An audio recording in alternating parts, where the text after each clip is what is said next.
हाँ भैया, तुम तो जानते हो कि जब तक मैं तुझे एक नजर नहीं देख लेता तब तक मेरे दिल में संतुष्टि नहीं होती। हाँ भैया, आप जो कुछ भी कह रहे हो बिल्कुल सत्य कह रहे हो।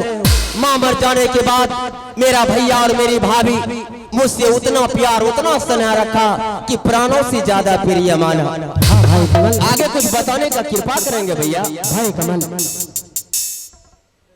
10 दिन से तुम कहाँ थे भाई? भैया बात कुछ ऐसा है कि इस महीना के बाद मेरा एग्जाम है और मैं सोच रहा हूँ भैया एग्जाम के समय पढ़ाई पे ध्यान नहीं देता हूँ कि एग्जाम के समय 5 हेल्पर का जरूरी हो जाए तो हमारे भैया और पिताजी के दिल में कितना बड़ा दर्द होगा। भाई कमल, मैं तो तुम्हारे बातों पर विश्वास कर लिया, लेकिन तुम्हारे एक गलती की शिकायत आई है। शिकायत? हाँ भाई कमल। और मेरा? हाँ, मैं कुछ समझा नहीं भैया, आप क्या कह रहे हो? देखो कमल, अपने महामंत्री जो था वो बोल रहा था कि कमल राज आज बहुत सारा पीकर हो गया। लेकिन भैया ये आपको कैसे यकीन हो गया कि कमल राज पढ़ाई की जगह दारू शराब पीता है और मुन्नीवाई की कोठे पर जाता है? भाई कमल, यह तो हमारे महामंत्री बताया है। लेकिन भैया दारू शराब की बात यहीं से खत्म कर दीजिए। हाँ भाई, आप तो जब तक पिताश्री की सेवा नहीं करते हो तो पति और पत्नी अंजल ग्रहण नहीं करते हो। क्यों नहीं भाई? और देख रहा भैया की समय इतना अधिक हो गया है और अभी तक आप यही हो। भाई कमल, चलो यहाँ से चलते हैं पिताजी के पास और तीनों व्यक्ति मिलकर पिता की पूजा करेंगे। तो ठीक है भैया, आप भाभी को साथ में लेकर जाइए, पिताश्री के सेवा में लीन हो जाइएगा और पिताश्री से मिलने के लिए पीछे से मैं भी आ रहा हूँ। ठीक है भाई कमल। प्रणाम भैया। खुश रहो। प्रणाम भाभी। चलो महारानी। हाँ स्वामी जी। यहाँ से चलते हैं अपने पिताजी के पास और हम दोनों पति पत्नी पिता की सेवा में लग जाएंगे। क्यों नहीं स्वामी जी, चलिए स्वामी जी।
चल तो भी हो जोर।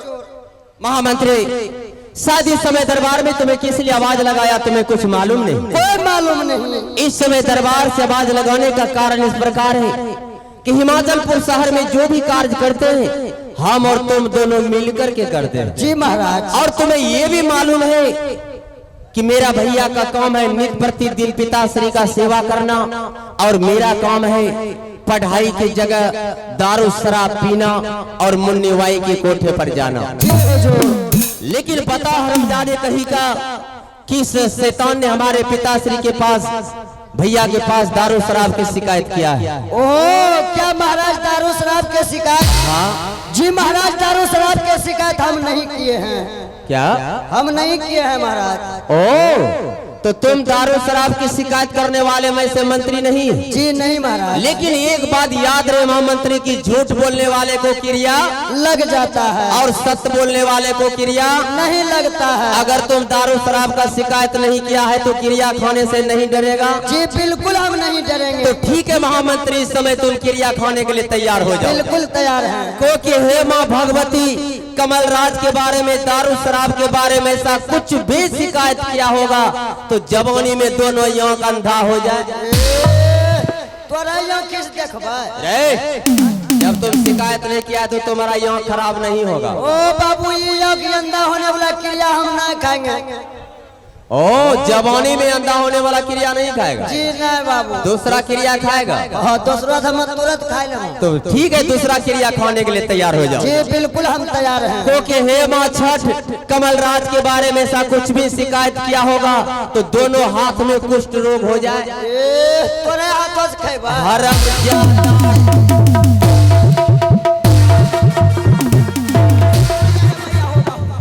बताओ रे हरामजादा, कहीं का किस शैतान ने शिकायत किया है?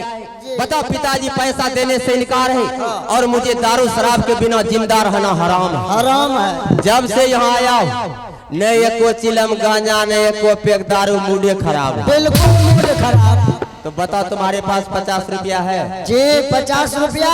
हमारे पास 1 रुपया भी नहीं है। मेरे पास तो 100 रुपया दिया है। कौन दिया? 100 में कम चल जाएगा? 100 से कम चल जाएगा। जी हमरा मन नहीं भरेगा, हमरा मन नहीं भरेगा। आइए, इस सीन को कदर करते हुए, दान के हाथ आगे बढ़ाते हुए, आप है नाम के दौर में मणिकांत कुमार पिता सुबोध ठेकेदार, आप है मणिकांत कुमार पिता सुबोध ठेकेदार, उन भाई की तरफ से 100 रुपया का पुरस्कार आए हैं। हमारी पार्टी हार्दिक अभिनंदन करती है। और सुबोध बाबू का कहना है, सती जब चाहेगी तो दरिया बहा देगी, सती जब चाहेगी तो दरिया बहा देगी, दुखी जब आहें निकालेगी तो दुनिया जला देगी। जी महाराज, बिल्कुल कम नहीं चलेगा, नहीं चलेगा। तो बताओ, इसके लिए तुम्हारे पास ऐसा कोई रास्ता है? समय से मुझे दारू शराब मिले, समय से मुन्नी वाई के कोठे तक जाने के लिए पॉकेट में पैसा मिले। जी महाराज, दारू पीने के लिए हमारे पास रास्ता है। रास्ता? जी है। तो बताओ, उसके लिए क्या करना होगा? तो जी महाराज, जैसे जैसे हम कहेंगे वैसे वैसे आप कीजिए, आपको टाइम टाइम से दारू मिलेगा। महामंत्री, दारू शराब के लिए अगर मेरा प्राण भी तुम्हारे कदमों में निछावर करना पड़ जाए तो निछावर कर दूंगा। बात रखना कौन सी भारी बात है? तो जी महाराज, आप ध्यान से सुनिए। चल बोल। अभी अभी आपके बड़े भाई दादाश्री के पास सेवा करने के लिए गया है। हाँ महामंत्री, इस समय मेरा भैया और मेरी भाभी पिताश्री की महल तक पिताश्री की सेवा करने के लिए गए हैं। जी महाराज, यहाँ से आप चाहिए, अपने पिताजी से कहिए और अपने बड़े भाई से कहिए। लगता है भोचू को दिमागे न, तोरा दिमाग से चले छी। दिमाग में भूसा भर गया है। तोरा दिमाग में गुद्दा भरी गया। अरे जब पिताजी पैसा देने से इनकार है, अब बार बार तुम पिताजी के पास भेज रहा, वहाँ जाकर घंटा डोलाएंगे? बाबू, घंटा न डोले हो तो जाएंगे किस लिए? घंटा खाली ही हो। बार बार बोल रहा हूँ कि तुम मेरे साथ मजाक करना छोड़ दो। अरे बाप, ये नहीं ठनका गिरा गिरा ले वो। चल करा। जी महाराज, आप समझे नहीं। क्या नहीं समझे? आप यहाँ से जाइए, अपने पिताजी से कहिए और अपने बड़े भाई से कहिए। 5000 रुपया दीजिए। जी 5000 रुपया नहीं। तब सुबह होते ही ये राजपाट हिमाचलपुर शहर दोनों भाई के नाम से बंटवारा हो जाए।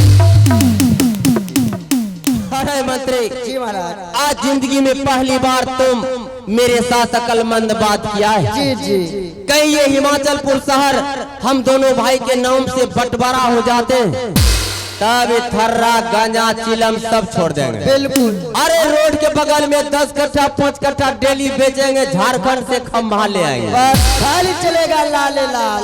तो ऐसा करते हैं महामंत्री, इस समय मेरा भैया और मेरी भाभी पिताश्री की सेवा करने के लिए गए। जी महाराज। भैया और भाभी के सामने ये राजपाट बंटवारा करने का बर्ताव करते हैं। जी जी, जाओ तुम अपना काम करने के लिए। जी महाराज। अरे देरी ना लगे वहां रे माओ।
Hello hello.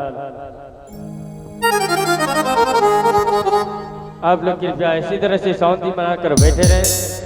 आइए आप लोग बीच में आए हुए हमारे सरगम म्यूजिकल ऑर्केस्ट्रा का dance party gram post अजकेवा Parbatta थाना चौसा जिला मधेपुरा से चल का है।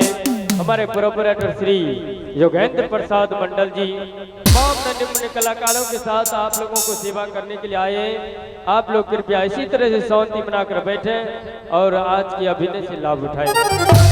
आइए मेरा गांव घर है और क्या मेरा नाम है, पहले परिचय सुनाओ।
घर हिमाचलपुर शहर पड़ता है और मेरा नाम राजा हिमाचल सिंह है। मुझे कोई चीज का कमी नहीं है। ये 14 कोस का राज, हाथी हत्सार घोड़ा घुड़सार कंचन कर महल है। इतना ही नहीं, इस महल में मुझे 2 पुत्र है। बड़े पुत्र का नाम है नीलराज और छोटे पुत्र का नाम है कमलराज। बड़े पुत्र का काम है दिन रात, जब तक वे पति पत्नी मिलकर मेरा सेवा नहीं कर लेते तब तक पति पत्नी मिलकर अंजल ग्रहण नहीं करते। और मेरे छोटे पुत्र का काम है दिन रात पढ़ाई लिखाई करना। इन दोनों भाई को देखकर मैं बहुत खुश रहता हूँ, लेकिन आज इतना समय हो चुका, अभी तक मेरा बड़ा बेटा नीलराज मुझे सेवा करने के लिए नहीं आया है। कार क्या करता है मुझे कुछ पता नहीं चलता है। आज मैं अपने सिंह दरबार में बैठ के अपने पुत्र का इंतजार करता हूँ।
चलो पिता सिंहासन पर विराजमान है, हम दोनों पति पत्नी जाकर